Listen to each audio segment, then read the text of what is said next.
wabarakatuh. Magandang umaga sa aming mga kapatiran.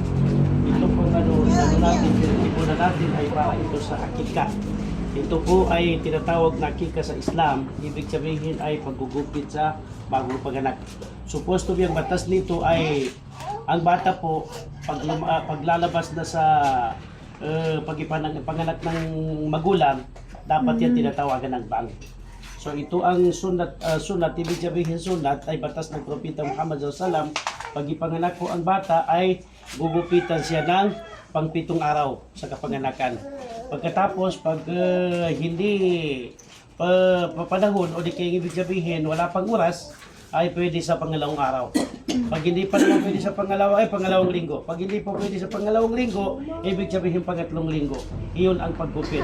At ito po, pag ipanganak ang babae lalaki sa Islam, ay iyon ang tinatawag na akika ay kakatayan ng kambing. Pag lalaki po ay 2, pag babae po ay 1. Pero yun po ay hindi batas na obligado. Kung hindi yun po ay sunat. Ibig sabihin parang addition lang ng kumbaga isa sa pananampalataya na maganda. So ganito ang batas ng Islam. So ngayon po, nandito po yung gugupitan natin. Ito po ay nabangan na ito. Pero ngayon po ay para i-declare natin na gugupitan natin sa ito po ay sunat ng Propeta Muhammad dahil marami mga tao na dahil sa hindi alam ang batas, minsan ay nagugupitan o di kaya nakikahan sa mga matatanda na. So ngayon po ay andito si Amir. Ito po ay Amir Ismail Muhammad Mangulamas. So ngayon po ay gugupitan natin. Bismillah. Ito ay hindi gupit na kung hindi puputulan lang ng buhok.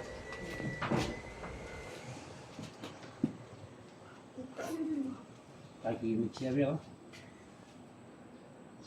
Iba yung camera.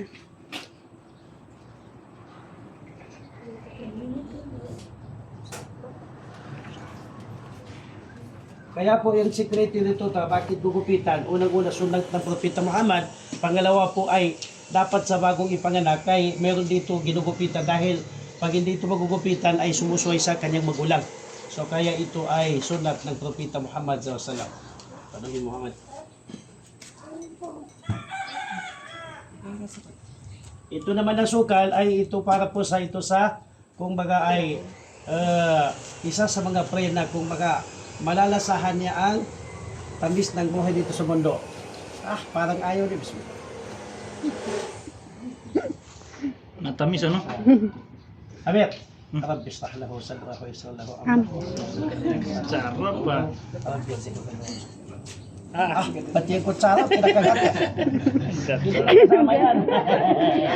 Huwag mong kagatin. Huwag. Kagatin niya yung kutsara eh. Masarap yung asukal ano?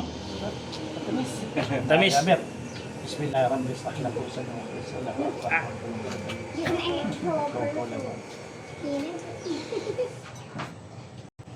Allahu Akbar, Allahu Akbar, Allahu Akbar, Allahu Akbar. Ashhadu an la ilaha illallah, ashhadu an la ilaha illallah, ashhadu anna Muhammadar Rasulullah, ashhadu anna Muhammadar Rasulullah. Hayya 'alas salah, hayya 'alas salah, hayya 'alal falah, hayya 'alal falah. Allahu Akbar, Allahu Akbar. La ilaha illallah. La ilaha illallah. Ito po kaya naririnig niyo na tinatawagan sa bang dahil yun po ay ang purpose noon para unang-una maririnig ng bata na maliit pa ay pagtawag ng bang. Ibig sabihin na bang ay yun po ay bilang pagsuka sa Allah Subhanahu wa Ta'ala. Ibig sabihin na Allahu Akbar, ang Allah Subhanahu wa Ta'ala ang pinakadakila. Siya ang pinakadakila, siya ang pinakadakila. Yung ashhadu an la ilaha illallah, ang ibig sabihin na ashhadu an la ilaha illallah ay tayo po, pagsasabihin natin yon ay ibig sabihin na nanumpa na walang dapat sundin, walang dapat sambahin maliban sa siya lamang na Allah na nag-iisa. Ashhadu anna Muhammadar Rasulullah, ibig sabihin na ashhadu anna Muhammadar Rasulullah ay tayo po ay sumasaksi na ang Propeta Muhammad ay katulad din nating tao, ngunit lasugo ng Allah subhanahu wa ta'ala.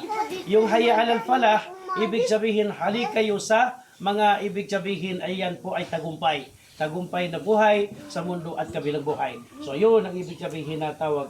Amin Rabbal Alamin, Rabbi islah lahu sadrahu yassir lahu amrahu wahlul 'uqdatam min lisanihi yafqahu qawlahu rabbi zidhu ilman warzuqhu fahman wa tawfiq. Ya Allah Rabbal Alamin, Allahumma zidhu ilman ya Allah Rabbal Alamin. Allahumma faqihhu fid-din, Allahumma faqihhu fid-din, Allahumma faqihhu fid-din. La ilaha illa anta subhanaka la syarika lak wa anna Muhammadan abduka wa rasuluka. Alhamdulillahi rabbil alamin. So yan ang Muhammad. So yun ang mga kapatid, dahil ito po ang mga kaugalian ng Islam. Dahil nakikita natin ito ay hindi, kumbaga ang maintindihan niyo sa mga kapatiran namin ng mga Christian ay ito po ay tinatawag na yung mga pangalan sa ano? Christian? Binyag. Binyag. Ang binyag sa Christian, ibig sabihin kinikristyanis siya. So ito po ay lahat po tayo sa Islam po ay kullu mauludin yuladu alal fitrah. Paabawahu yuhawidanahu, wa yunasiranahu, wa yumagkisanahu. Ibig sabihin, lahat po ng ipanganak dito sa mundo, ipinapanganak yan ng Islam. Hindi ang ibig sabihin ay dahil sa kanyang magulang, dahil sa kanyang nanay at tatay, maging Christianity, maging Katoliko, o maging walang reliyon.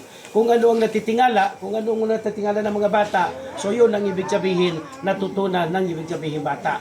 So dito sa Islam po ay hindi yun ibig sabihin, ini-Islam kasi Islam na yan. Kaya lang ang tawag sa akika, ibig sabihin na akika ay para hindi susuway ang bata. At sa kaunang maririnig niya ay pagtawag ng Allahu Akbar. So magkakaiba sa binyag, dahil pag bininyagan ang mga Christian, ibig sabihin kin-Christianize. So kaya dahil lahat po ng ipapanganak, lahat po tayo ay Islam. So yun lamang po, maraming salamat. Shukran. Muhammad. Yay.